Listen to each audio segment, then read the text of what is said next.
अस्सलामुअलैकुम। मेरा नाम रशीदा तरन्नुम है। मेरे नीट 2023 में 667 मार्क्स हैं और मेरी ऑल इंडिया रैंक 3207 है। मेरी कैटेगरी रैंक 278 है। मैं दरभंगा डिस्ट्रिक्ट के एक छोटे से गांव नारायणपुर बाज़ार सकरी से हूँ और मेरी इब्तदाई तालीम मेरे गांव में ही हुई, नॉर्मल स्कूल में।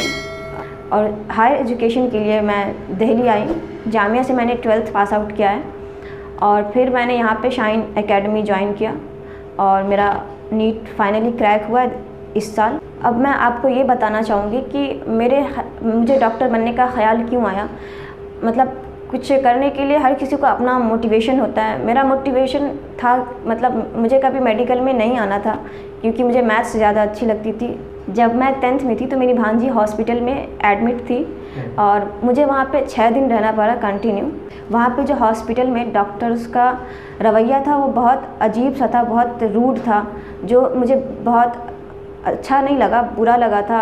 इवन एएनएम सब जो होते हैं, नॉर्मल नर्सेज होते हैं, वो भी मतलब ख़ुद को खुदा समझ बैठे थे। तो उसी वक्त मेरे दिमाग में आया कि मुझे डॉक्टर बनना चाहिए और मैं इनसे बेहतर बनूं और इस जो राजा और प्रजा वाली सिस्टम है उसको मैं ख़त्म करूं। हम इक्वली रहें और अच्छे से बात करें लोगों से। तो मेरे जहन में उसी वक्त ये आया कि मुझे डॉक्टर बनना है, वरना मुझे इंजीनियरिंग या आर्ट्स में ही जाना था। लेकिन सोच तो लिया था कि मुझे डॉक्टर बनना है, लेकिन अब कैसे बने। तो मैंने, क्योंकि एक तो गांव से आप पढ़ रहे हैं, बिहार बोर्ड है, हिंदी मीडियम है, एजुकेशन सिस्टम आपको पता होगी कि कैसी है वहाँ की। तो मतलब सोच तो लिया, लेकिन अब इसको करें कैसे। तो मैंने, मेरे भाई एएमयू में उस टाइम पे पढ़ते थे, तो मैंने उनसे बात करना बहुत अच्छा समझा। मैंने उनको बताया कि मुझे डॉक्टर बनना है और मैं क्या करूँ, मैं कैसे पढ़ूँ।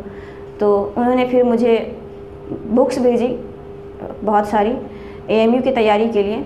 फिर मैंने तैयारी करी एएमयू और जामिया के लिए। और फिर मेरे भाई जब आए तो उन्होंने मुझे 9th 10th की पूरी बेसिक्स क्लियर करवा दी। और जब मैं यहाँ पे आई तो मतलब मैंने 11th का जामिया क्रैक कर लिया और मेरा एएमयू में भी वेटिंग लिस्ट में आ चुका था नाम। फिर मैंने यहाँ पे एक नॉर्मल कोचिंग ज्वाइन की और बोर्ड्स को पास किया। और जब मैंने यहाँ पे कोचिंग ज्वाइन की तो मतलब लैंग्वेज बैरियर था, क्योंकि मैं हिंदी मीडियम से आई थी और यहाँ पे सब कुछ इंग्लिश में था, तो लैंग्वेज बैरियर था। तो मेरे भाई ने मुझे 9th 10th में बहुत सारे इंग्लिश के टर्म्स बता रखे थे कि मतलब लाइक हम आइसोमेरिज्म पढ़ते हैं, हम हिंदी में पढ़ते थे इसको समावयवता। तो ये सब चीज़ें हिंदी टू इंग्लिश बहुत सारी टर्म्स मेरे भाई ने बता रखे थे। तो यहाँ पे जब मैं आई तो मुझे मतलब इतनी दिक्कत नहीं हुई। और जब कभी भी दिक्कत होता था तो मैं अपने भाई से पूछ लेती थी। मेरे भाई जो एएमयू, अभी उनकी फ़िलहाल में दरभंगा में कोचिंग है फ़िज़िक्स अचीवर, वो उनका नाम तकी अहमद उस्मानी है और दरभंगा में अभी फ़िज़िक्स का कोचिंग चला रहे हैं। तो मैं उनसे ही सारे मतलब पूछती थी, कभी डाउट आता था तो। और 11th 12th में तो मैं कम्प्लीटली, मैं कह सकती हूँ कि मैं उन पर डिपेंडेंट थी लैंग्वेज के लिए और ऑब्वियसली फ़िज़िक्स के लिए। फिर फर्स्ट ड्रॉप में भी, क्योंकि लॉकडाउन हो चुका था उस टाइम पे, तो ऑनलाइन कोचिंग्स थी, तो मुझे ऑनलाइन इतना पढ़ने में नहीं हो पाता है, मेरा सर दर्द हो जाता है फ़ोन से। तो मेरे भाई ने मुझे बहुत साथ दिया। मैंने उनसे उस ड्रॉप ईयर में मैंने उनसे ही पढ़ा, क्योंकि कोचिंग्स ऑनलाइन थी तो मैंने कोई कोचिंग ज्वाइन नहीं की थी, मैंने सेल्फ़ स्टडी करी थी और एक प्राइवेट लाइब्रेरी ज्वाइन कर ली थी पढ़ने के लिए।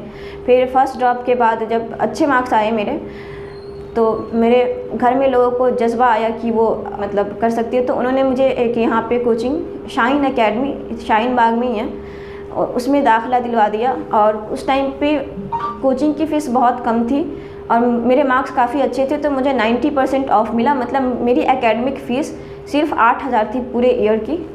और फिर यहाँ शाइन एकेडमी के सबसे अच्छी जो सिस्टम है वो ये है कि वो बच्चों को एंगेज रखते हैं 9 to 7। मतलब आप 9 बजे जाइए और टाइम के भी बहुत ज़्यादा पाबंद है वो लोग। 9 बजे जाना होता है, 9 to 1:30 क्लासेस होती हैं, लेक्चर्स लेते हैं टीचर्स। फिर उसके बाद लंच होता है, नमाज़ होता है, फिर उसके बाद डाउट सेक्शंस होते हैं। आप उस दौरान अपना सेल्फ़ स्टडी भी कर सकते हैं या फिर डाउट ले सकते हैं टीचर से। टीचर्स 9 to 7 के बीच में हमेशा अवेलेबल होते हैं और उसके बाद भी आप चाहें तो फ़ोन पे पूछ सकते हैं। और तो टीचर्स काफ़ी सपोर्टिंग रहे हैं मेरे शाइन एकेडमी के और मैं उनको ख़ास तौर पे बहुत ज़्यादा क्रेडिट देना चाहूँगी सिस्टम पे, शाहीन के एनवायरनमेंट पे बहुत पढ़ाई वाला और बहुत अच्छा फ्रेंडली माहौल रहा है। और ज़ाहिर है मैं अपने भाई का भी शुक्रिया अदा करना चाहूँगी कि उन्होंने मुझे इस जर्नी में पुश किया बहुत, और आगे तक बढ़ने का हौसला दिया, हमेशा मोटिवेट किया।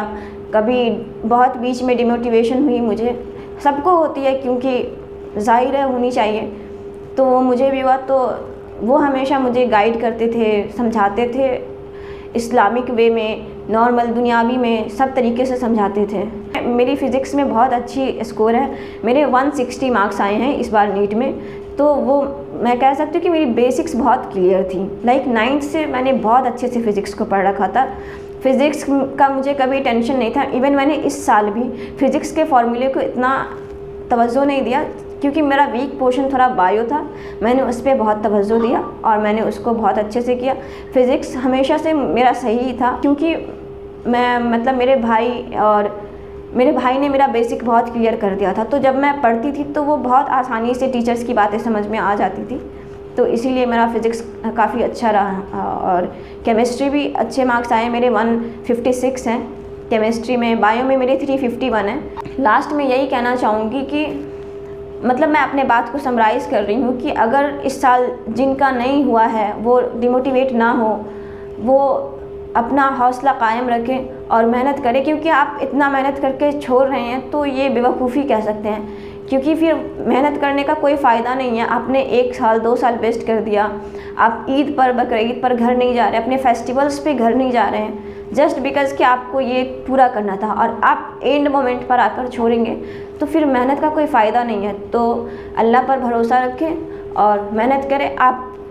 हम सबका यकीन है कि अल्लाह इज़ द बेस्ट प्लानर, तो हमें उस चीज़ का यकीन होना चाहिए और हमें हिम्मत नहीं हारनी चाहिए। हमें अपने बारे में पता है हम क्या कर सकते हैं।